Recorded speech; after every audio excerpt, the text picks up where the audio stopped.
Bom dia, irmãos e irmãs em Ideal Espírita. Agradecendo a proteção do alto, damos início ao encontro de qualificação para trabalhadores, caminhando com Jesus no Sistema Prisional 2. Aos irmãos no YouTube, Fente Play e Fente Facebook, que nós, irmãos em Ideal Espírita, caminhemos com Jesus. Sejam bem-vindos. E a gente já volta, eu e Afro, nós vamos dialogar mais falando sobre, Solange vem aqui, nós vamos conversar sobre sobre assistência espírita no sistema prisional, logo depois do nosso irmão Edivaldo Roberto. Agora nós vamos chamar um irmão, amigo da alma, de longa data. Tudo que nós desenvolvemos aqui no estado de Mato Grosso, na área da promoção social espírita, e agora também da promoção do espírito imortal, na assistência espírita no sistema prisional, Edivaldo Roberto de Oliveira é um amigo da Federação Espírita do Estado de Mato Grosso, do Estado do Rio de Janeiro, e que também está nessa conexão desse trabalho no Estado do Rio de Janeiro. Então é com você, meu irmão Edivaldo Roberto.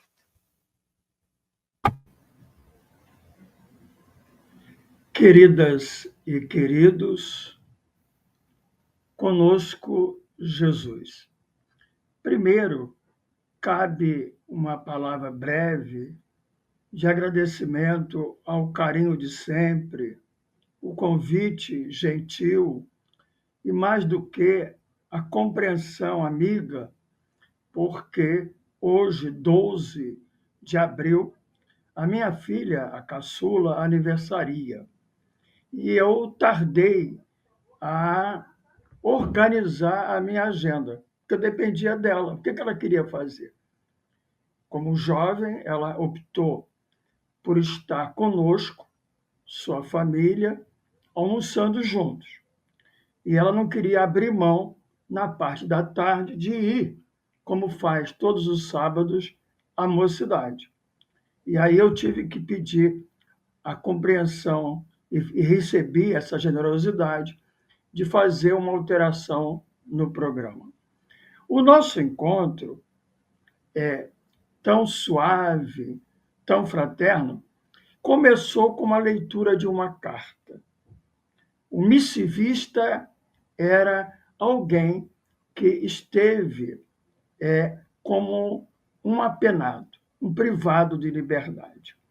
Isso me levou a pensar que em nosso estado do Rio de Janeiro, o trabalho feito por uma mulher pioneira na causa Idalinda de Aguiar Matos começou com cartas.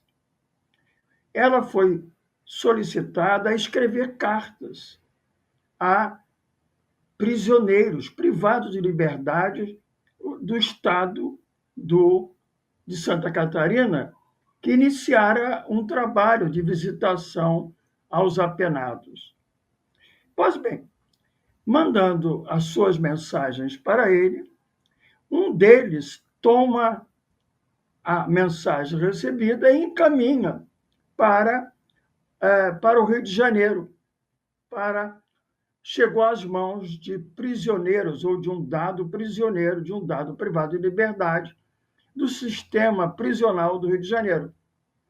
E este, após ler e conhecer o trabalho da Idalinda de Aguiar Matos, solicita-lhe que faça o mesmo, aquilo que era feito em Santa Catarina, que além das cartas, das mensagens radiofônicas que ela fazia na Rádio de Janeiro, que ela pudesse realizar um trabalho nos presídios do nosso estado do Rio de Janeiro. E ela aquece, vai atender a essa solicitação, fazendo uma visita, a primeira, em março de 1956, ao Presídio Federal de então, o Instituto Penal, hoje Lemos Brito. E, em conversação com os diretores daquela unidade penal, ela recebe a autorização e, no dia 28 de julho do mesmo ano, ela inaugura a primeira escola, era como ela chamava, escola espírita dentro das unidades penais, utilizando-se das obras básicas. Essa primeira escola, denominada A Caminho da Redenção. Mas pensando em cartas para lá e para cá, tenho aqui comigo uma anotação preciosa, que talvez, historicamente, nos traga a primeira carta, quem sabe, que chegou às mãos de Allan Kardec, em 1863. Ela é datada de 20 de setembro de 1863. Diz a carta, eu vou ler apenas um pequeno trecho.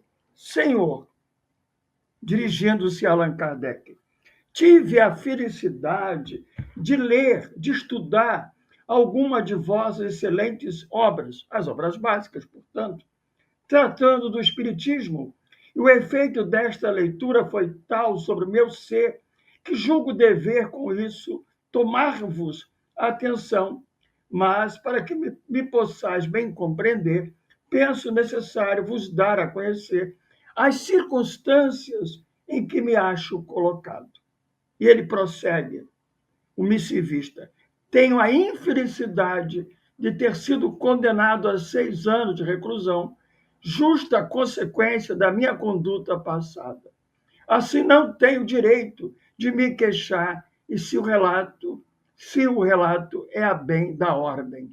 E ele prossegue. Há apenas um mês, eu me julgava perdido, porque hoje penso ao contrário.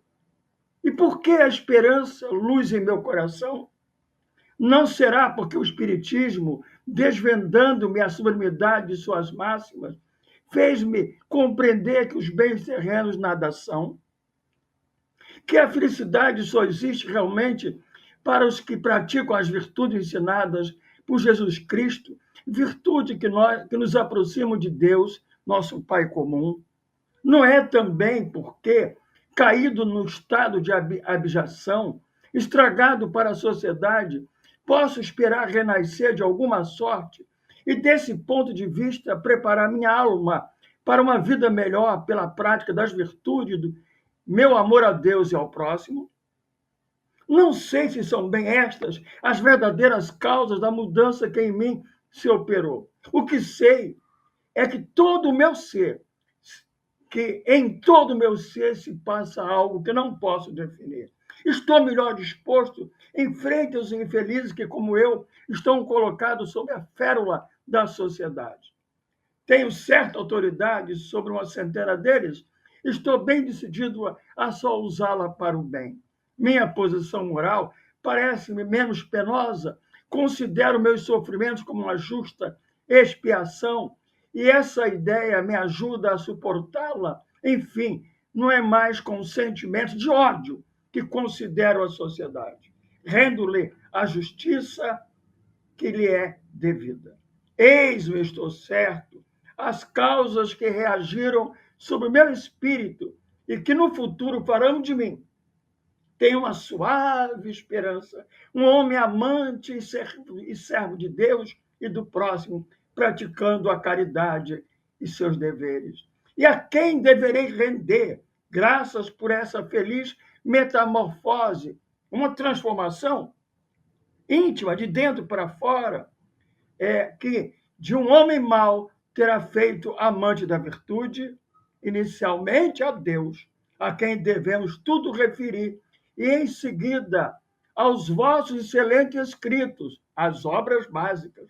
Assim, Senhor, permiti que vô-lo diga, esta carta tem por objetivo vos assinalar toda a minha gratidão. E ele vai prosseguir, eu vou aqui parar, mas vou destacar uma expressão que ele utiliza. Mas ele fala assim, educação espírita. Ele entende que as obras básicas foram um meio, um instrumento de um processo educativo, na mais lídima expressão. Aquela educação que, segundo Allan Kardec, é mudança de hábitos. Vem de dentro para fora. É um conhecimento que a doutrina é, que se lhe adentrou o coração, luarizando-o como consolador, tal qual se encontra no Evangelho segundo o Espiritismo, capítulo 6º. O Espiritismo é um conhecimento que faz o homem saber de onde vai. Ele aprendera de onde viera, por que estava naquela situação, qual seria o seu futuro, que estava nas mãos dele. Era um conhecimento consolador. E Allan Kardec, por final, ele vai fazer uma observação que está na mesma Revista Espírita, 1863, novembro, diz Kardec. Assim, esse senhor Benoit, simples operário, era um exemplo recente do efeito moralizador do Espiritismo e, por sua vez, já traz ao bom caminho uma alma desviada. Ou seja, aqui está uma outra registro histórico. Talvez um primeiro trabalho feito por um espírita dentro de uma unidade penal. Um operário transformado porque conhecer a doutrina espírita pelas mãos de uma senhora espírita daquela cidade francesa, pôs-se a ir ao encontro do homem privado de liberdade para lhe levar a doutrina espírita. E prossegue Kardec, devolve à família e à sociedade um homem honesto, em vez de um criminoso. Boa obra para o qual concorreu uma senhora caridosa, estranha a ambos, mas animada do único desejo de fazer o bem. Aí está. E Kardec diz, espíritas, eis desses milagres de que vos deveis orgulhar, que todos podeis operar e pelos quais não necessitais de nenhuma faculdade excepcional, porque basta o desejo de fazer o bem. Se o Espiritismo tem tal poder sobre as almas manchadas, que não se deve esperar para a regeneração da humanidade, quando ele tiver convertido em crença comum, e cada um o empregar na sua esfera de ação.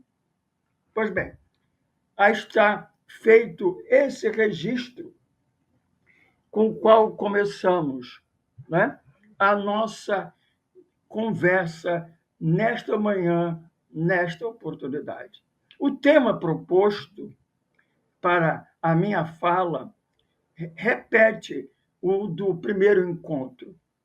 É o capítulo 11 do Evangelho segundo o Espiritismo, item 14, caridade para com os criminosos. E eu fiquei a pensar, por que esse item 14, que se encontra no capítulo 12, no capítulo 11, não está no capítulo 12, que é o amor ao inimigo? Pode parecer estranha a minha reflexão, mas não creio que seja. Porque, historicamente, desde os recuados tempos da história humana, os criminosos são considerados inimigos da sociedade. Eles são identificados como inimigo. Eu estou usando uma expressão, identificado como inimigo, que é uma expressão que se apoia na psiquiatria, quando explica os delírios persecutórios. Aquele que experimenta um transtorno mental que o leva a ter delírios persecutórios, ele elege o inimigo. A sociedade tem elegido inimigos historicamente. Desde os recuados tempos, ela se sente amaldiçoada por conta de uma praga, aí elege alguém. O ranceniano, por exemplo, a mulher, e o louco, o prisioneiro, têm sido excluídos como inimigos da sociedade. O tempo avançou, alcançamos a Revolução Francesa, que nos trouxe, alargou os direitos humanos, o direito individual, os direitos individuais, os direitos políticos e sociais os avanços aconteceram na legislação, é corrente que, na contemporaneidade, as melhores legislações remetem todas elas a um princípio da dignidade da pessoa humana que se atribui a Immanuel Kant, que inaugurou uma era nova na ética contemporânea.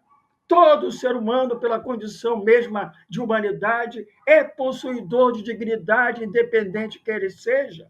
Pode ser um estuprador, um canalha, mas ele pertence a essa dignidade de pessoa humana. Isso afirma Immanuel Kant. É o único valor que é irredutível, porque não nasce da comparação de uma coisa com a outra, é próprio da condição de humanidade. Então, por que, apesar dos avanços nos direitos, a sociedade ainda continua a olhar esse outro que está apenado por conta da sua condição de criminoso, assim ele é um inimigo?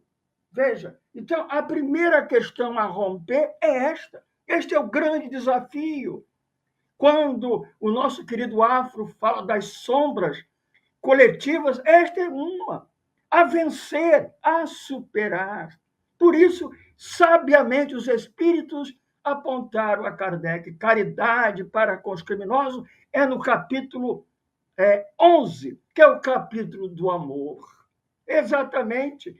Não é um amor condicional, porque no capítulo 12, Allan Kardec explicando sobre o amor inimigo, quão difícil é experimentá-lo, é porque há uma rejeição fluídica, há algo além de quaisquer outros aspectos, até medido fisicamente, aquilo que popularmente nós ouvimos: meu santo não cruza com o dele, né? E Allan Kardec vai construindo no capítulo 12 uma possibilidade de superação dessas dificuldades para uma convivência pacífica, é verdade, mas, voltando ao capítulo 11, o que está descrito ali é o amor numa dimensão ampla, sem nenhuma condicional, porque há pensadores que, em falando do amor, como se tivesse lido o item 8º do capítulo 11, Lei de Amor de Lázaro, que o amor é um processo em cada um de nós, porque é da nossa essência, mas é preciso amadurecimento. Há um estágio amoroso, ágape, pleno de generosidade. É o amor de Jesus, absolutamente oblativo, que nós, por enquanto, ainda não podemos experimentar por inteiro, dada a nossa condição evolutiva, ético-moral. Dito isso, usando uma certa expressão que também o Afro usou, muitos de nós amamos por obrigação, por dever. A consciência esclarecida, entendemos que temos que começar a experienciar o amor. Não é o amor ainda HP. Pode ser o amor filos, no tom da amizade possível, mas a caridade para com os criminosos está colocado exatamente neste capítulo 11, do aprendizado do amor. E ao encontro desse criminoso é para nós outros um aprendizado do amor. Nós estamos aprendendo a amar. Por isso o texto do capítulo 14, 11, item 14, diz: Deus permite que haja grandes criminosos entre vós para vos ensinardes. É para aprender com eles.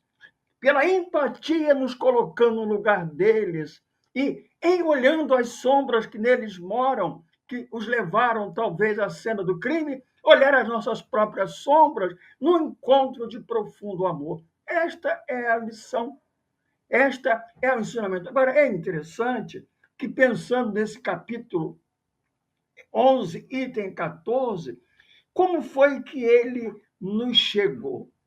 É bom lembrar que o trabalho de Kardec foi de um homem de ciência, um nobre pensador, mas de coração amoroso. E ele garimpava as mensagens usando revista espírita, exatamente a revista espírita. E este esse item 14, ele vai tirá-lo da Revista Espírita de novembro de 1862. E ele vai dizer algo muito curioso.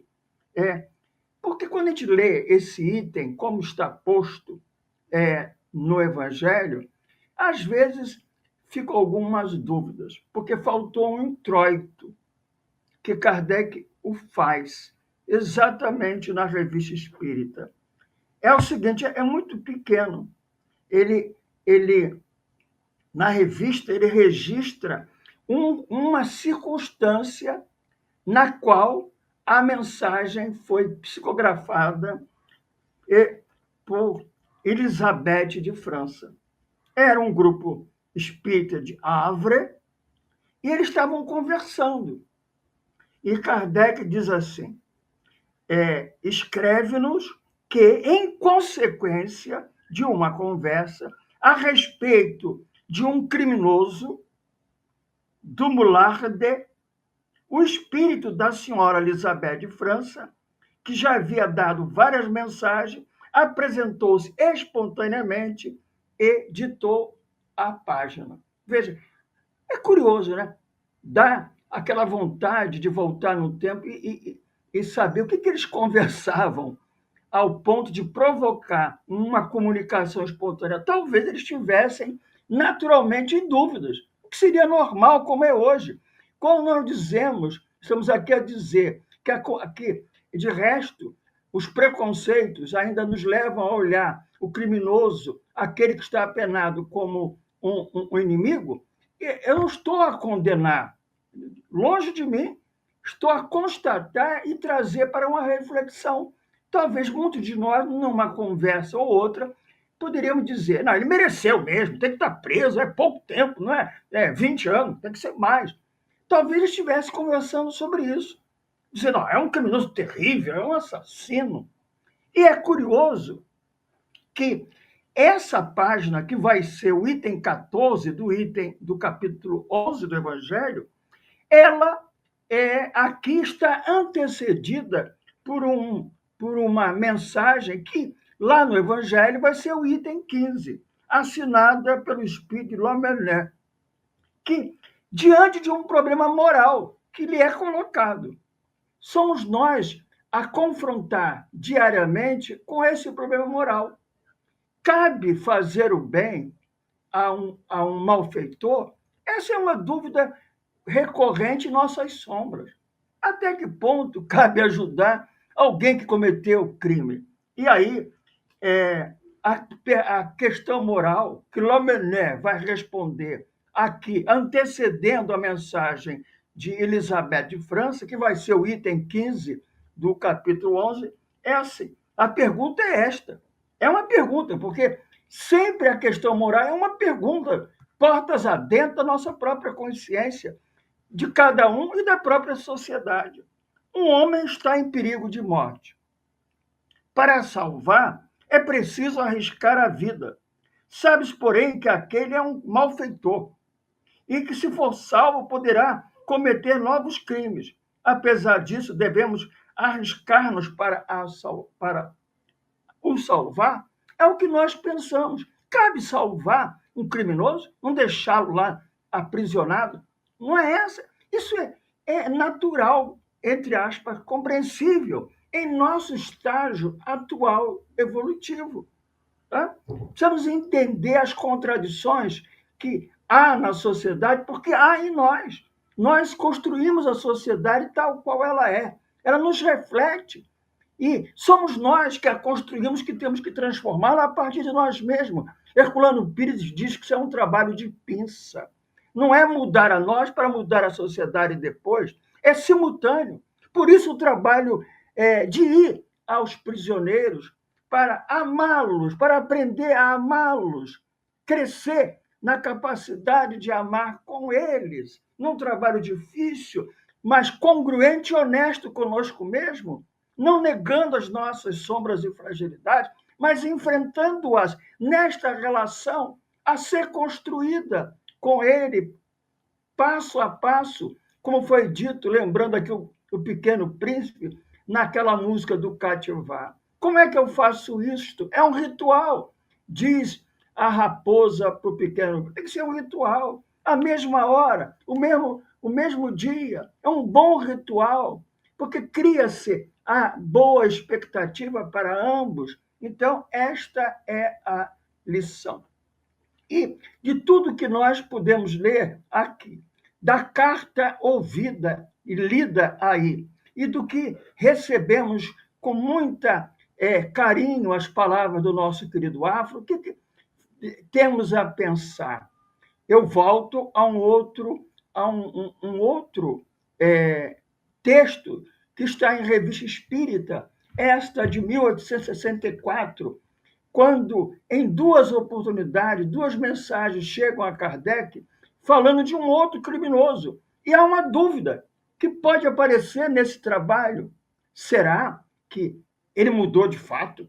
Ele diz que mudou, que a mensagem, a vivência conosco mudou. Era uma dúvida que apareceu, eu não vou me adentrar nisso por conta do tempo, mas está lá. Quem quiser ter isso, seria muito bom que os trabalhadores fossem à Revista Espírita 1864 e lesse as duas cartas, a de outubro e a de novembro, um criminoso arrependido. É sempre uma grande dúvida que a gente precisa meditar e enfrentar também. Pois bem, nesse número, novembro de 1864, além desta um criminoso arrependido, Kardec fala ele apresenta uma palestra que ele fizera aos espíritas de Bruxelas e Antuérpia.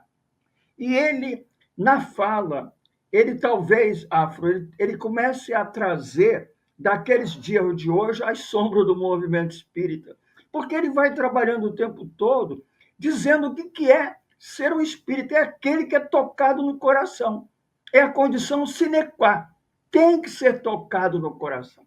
Essa mudança não vem do cognitivo apenas, da aproximação intelectual com a doutrina, a mudança ela tem um start, uma partida que advém do coração luarizado, consolado, e que vai nesse processo de transformação.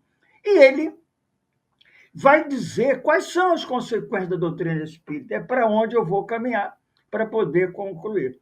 Ele vai dizer que esse conhecimento novo, que ele chama de ciência positiva, consoante a cultura da época, vamos lembrar que havia uma esquina na história humana, naquela quadra histórica do século XIX. Houvera acontecido a Revolução Francesa, que trazia um sonho de liberdade, fraternidade e igualdade, a partir de uma referência histórica, cultural. Jean-Jacques Rousseau, o genebrino, entre os seus livros, escreveram uma proposta de um modelo de sociedade cujo contrato social, um documento de relação entre os pares de uma sociedade, deveria ser a compaixão de Jean-Jacques Rousseau. Uma nova ordem, não econômica social, mas antes moral, para sustentar a ordem social e moral. A compaixão. Daí nascer a solidariedade, que é outro nome da fraternidade proposta naquele momento da Revolução Francesa, marcada terrivelmente manchado pelo sangue, equivocadamente. Diz a história que Paul Marat, por exemplo, um desses revolucionários, ele assinava a sentença de morte com a mão e a outra mão na Bíblia. São as contradições do ser humano. Então, naquele contexto da razão, dos direitos, também a mesma razão que trouxe a ciência, trouxe uma filosofia nadaísta, ceticista, era o materialismo mecanicista, como que desenhando um futuro da humanidade que será descrito por Erich Fromm numa expressão notável. O homem do século XIX ousou, em sua loucura, matar Deus. decretou-lhe a morte. E o homem do século XX experimenta a morte do próprio homem, não só através de drones terríveis, com bombas tenebrosas, é a desumanização das relações, é o individualismo, é a competição desenfreada, é o consumismo. Tudo isto é filho, é filho do materialismo e também, do outro lado, de um equívoco da superstição, da crendice, do sobrenatural, de um modelo religioso superado. Isto é importante refletir, porque a doutrina chega quando alguns pensadores, uma minoria, pensavam a possibilidade que era possível uma filosofia espiritualista, sim, mas racional. E é com esta proposta que Kardec se identifica no seu trabalho. E ele vai dizer que esse novo conhecimento que traz o elemento espiritual, estudado cientificamente, metodologicamente, na relação com o mundo material, é isso que vai inaugurar uma nova ordem, uma ordem moral. E que é esta ordem moral? É aquele sonho de Jean-Jacques Rousseau, a compaixão nas relações humanas. É isso que vai curar a sociedade, que vai curar as nossas sombras. É essa experiência extraordinária que podemos experienciá-la em pequenos modelos de amor, a lembrar a Casa do Caminho, que são hoje o convite para as casas espíritas e, para além delas, as escolas espíritas nas unidades penais, como Sonhara e Dalinda de Aguiar Matos. E essa nova ordem moral, segundo Kardec, ela pode ser entendida com duas perguntas, para que eu não vá mais longe, do Livro dos Espíritos. Uma complementa a outra. A primeira é 886. O que é caridade? Segundo, é inconformidade com Jesus. E ela é uma tríade: benevolência, ela é perdão e indulgência. É muito interessante a análise dessa ordem moral, porque aí há uma síntese. O perdão, ela é uma expressão de uma transformação ético-comportamental na emocionalidade, que é o nosso grande pedra de tropeço, as emoções. Somos herdeiros das paixões, ainda guardamos, próximos do egoísmo que estamos, e ainda distantes do amor verdadeiro, toda uma dificuldade no campo emocional. Há uma distância entre o que nós conquistamos no campo da intelectualidade com a nossa minoridade emocional. Somos ainda imaturos. O perdão, ele é uma experiência emocional profunda.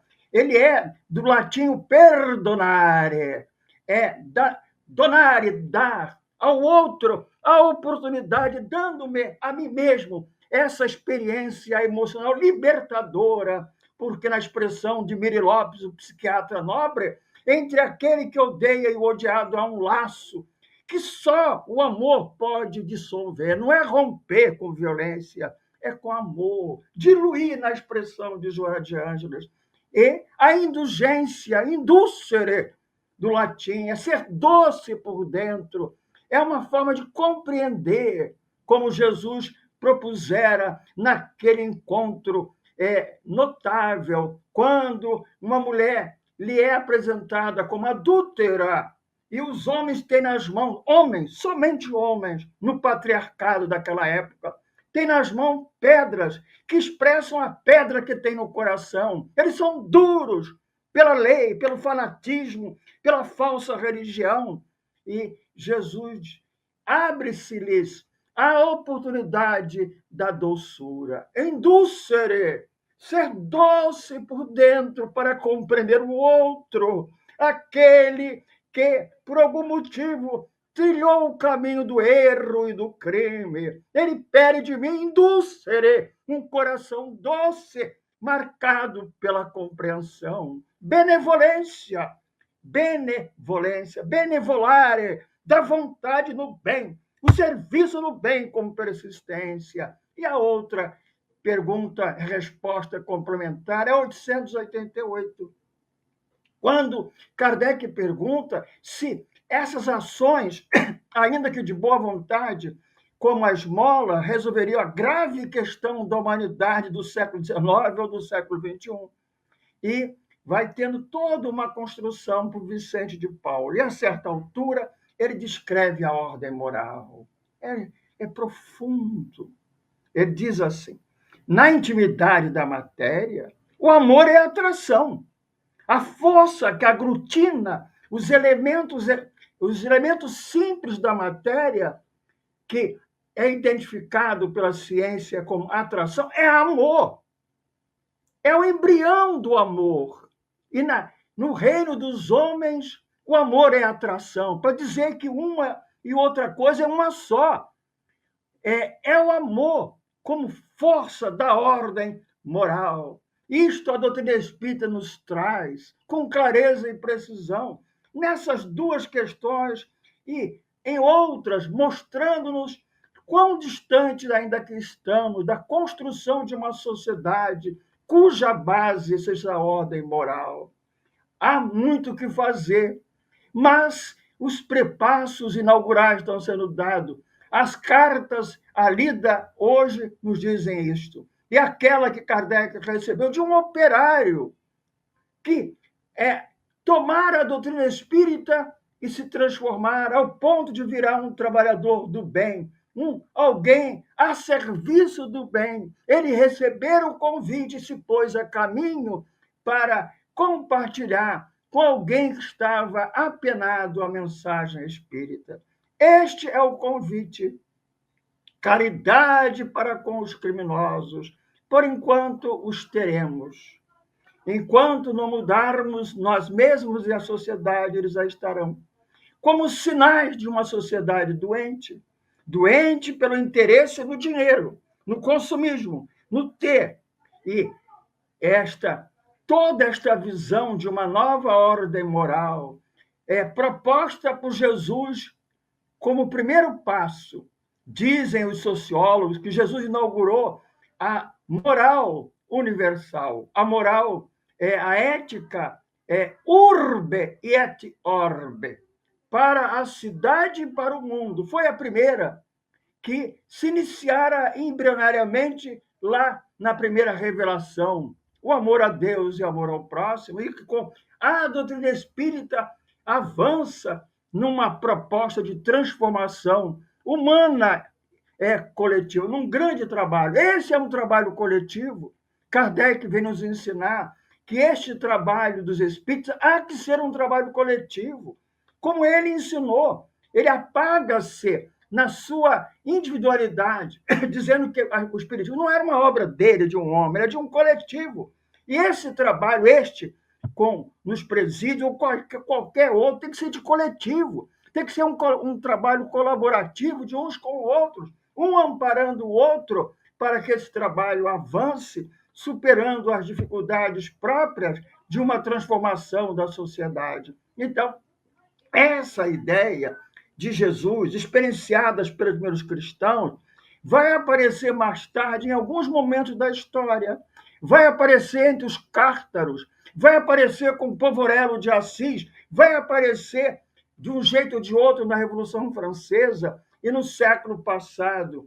Um psicanalista, um pensador dos melhores, Erich Fromm, escreve um livro, Psicanálise da Sociedade Contemporânea, e ele desenha essa ordem moral que o Espiritismo houvera trazido no século XIX. Ele fala do amor. Ele diz que o grande desafio dos tempos atuais, desde aquela hora em que ficamos de pé pela inteligência, deixando a condição de animalidade, tornamos-nos hominais, espíritos na condição de seres inteligentes, o desafio foi sair dessa relação com a natureza, formar a nossa própria identidade, certo?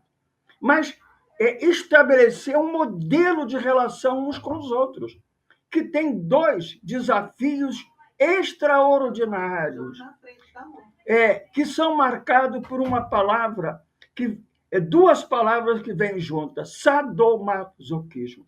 Nós precisamos de construir relações saudáveis, que não nos firam, que não nos tirem a nossa autoestima. Não pode ser masoquista. O amor ao outro não pode ser um ato masoquista de dependência minha ao outro, por culpa, quase sempre por culpa. Mas também não pode ser algo aparentemente melhor, porque é o sadismo, a violência. É essa dialética em que nos encontramos ainda, mas só tem uma saída saudável: é o amor. Se não podemos, por enquanto, ter o grande amor das almas iluminadas, um Povorello de Assis, um Mahatma Gandhi, que amemos com o nosso tamanho, com as nossas limitações, mas amemos. Essa é a coragem. Holly May, o psicanalista americano, falava da coragem de ser, que é a coragem de amar. Esse é o maior desafio que a sociedade, a humanidade atual enfrenta. E aqui nós vamos encerrar com os corações ao alto, pela alegria deste momento, dessa convivência. Eu, como disse, agradeci a oportunidade de alterar o programa, então eu queria estar. Esse trabalho me toca, está aqui no Rio. Eu, quando acompanhei atentamente aí a performance, ouvi claramente o que eu já sei pelo trabalho que faço. Nós somos a terceira população carcerária feminina. Isso é doloroso. Não estou descurando a prisão do homem, mas estou querendo trazer, eu estou trabalhando com isso, eu sou assistente social voluntário de um comitê de política judiciária da primeira infância aqui no Rio de Janeiro, porque as vítimas, elas são, é verdade, mas os filhos dela. E a lei avançou, o Código Penal mudou, dizendo que há que ser feito um trabalho de convivência. As crianças não podem ser punidas também, porque tidas e havidas como criminosas, como as suas mães o são, no rol dos preconceitos. É um trabalho importante. Meu estado só tem uma unidade materno-infantil para todo o estado. Foi um avanço.